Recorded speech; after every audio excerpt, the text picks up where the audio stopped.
Hello everyone, myself Shipra Tiwari. इससे पहले वाले वीडियो में हम लोगों ने एक मेथड डिस्कस किया था लीनियर इक्वेशंस को सॉल्व करने का, और वो मेथड था प्रतिस्थापन विधि। आज हम दूसरा बीजगणितीय विधि पढ़ने जा रहे हैं जिसका नाम है विलोपन विधि। तो यदि आपके पास कोई लीनियर इक्वेशंस का पेयर है तो उसको सॉल्व करने के लिए आपके पास बहुत सारे मेथड्स होते हैं। तो उनमें से एक मेथड था प्रतिस्थापन विधि या सब्स्टिट्यूशन मेथड, जो हम पहले डिस्कस कर चुके हैं। आज हम देखेंगे कि विलोपन विधि यानी कि एलिमिनेशन मेथड क्या होता है और इसे हम कैसे सॉल्व करेंगे।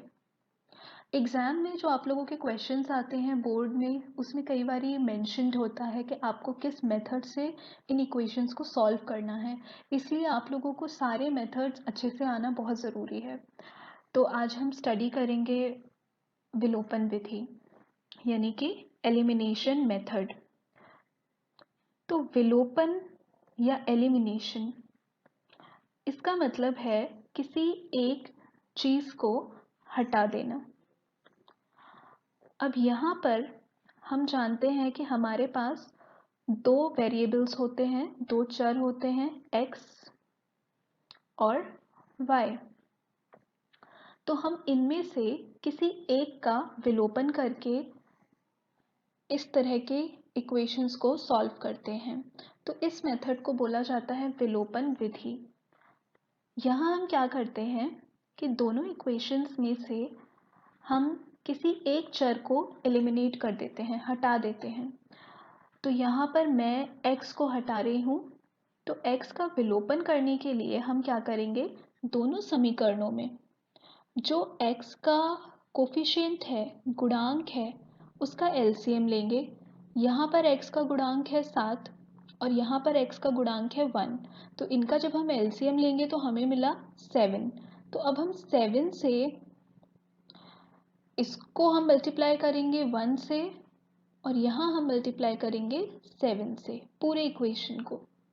यानी कि जो भी एलसीएम आएगा हमें x के गुणांक को वो एलसीएम बनाने के लिए किसी पर्टिकुलर नंबर से मल्टीप्लाई करना है। तो यहाँ पर जो एलसीएम है वो 7 है, तो इसको 7 बनाने के लिए हमें किससे मल्टीप्लाई करना पड़ेगा, 1 से। और यहाँ पर 7 बनाने के लिए हमें किससे मल्टीप्लाई करना पड़ेगा, 7 से। तो हम पूरे समीकरण को 7 से मल्टीप्लाई कर देंगे। ऐसा करने के बाद हमें ये इक्वेशंस मिलेंगी। यहाँ देखिए हमने 7 मल्टीप्लाई किया, 7x प्लस 14y प्लस 7 3 ज़ा 21। तो अब ये दोनों हमारे नए समीकरण हो गए। अब यहाँ पर आप देखो दोनों में जो x है उसके गुणांक सेम हो गए। अब हम इसका विलोपन कर सकते हैं। तो हम इसका विलोपन कैसे करेंगे, एक इक्वेशन से दूसरे इक्वेशन को सब्ट्रैक्ट करके, घटा के। x को विलुप्त करने के लिए हम क्या करेंगे, समीकरण 4 को समीकरण 3 से घटाएंगे। मतलब किसी भी एक इक्वेशन को आप दूसरे से सब्ट्रैक्ट कर सकते हो। तो जब इस इक्वेशन से हम इसको घटाएंगे तो 7x और 7x कट जाएंगे, तो इनका विलोपन हो गया। अब हमारे पास जो चर बचा वो हुआ y। तो अब जो भी इक्वेशन आपको मिलेगी वो एक चर में होगी और आप उसे आसानी से सॉल्व करके उस चर का मान निकाल सकते हैं। यहाँ पर देखो जब आप इसको सब्ट्रैक्ट करोगे, 3 से 4 को सब्ट्रैक्ट करेंगे जब हम, तो 7 माइनस 7 ये हट गया, माइनस का 15 और ये हो जाएगा माइनस का 14। तो ये हो जाएगा माइनस का 29y, और यहाँ पर 2 माइनस 21, तो ये हो गया माइनस का 19। तो y इज इक्वल टू 19/20। अब ये जो हमारे पास y की वैल्यू आई है, इसको किसी भी समीकरण में रख के हम x की वैल्यू निकाल सकते हैं। तो यहाँ पर मैंने जो हमारी फर्स्ट समीकरण था उसमें इस y के वैल्यू को रख दिया। इसको सॉल्व करने पर हमें x का वैल्यू मिल गया,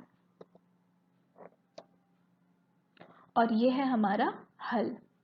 तो इस प्रकार से आप लोगों को विलोपन विधि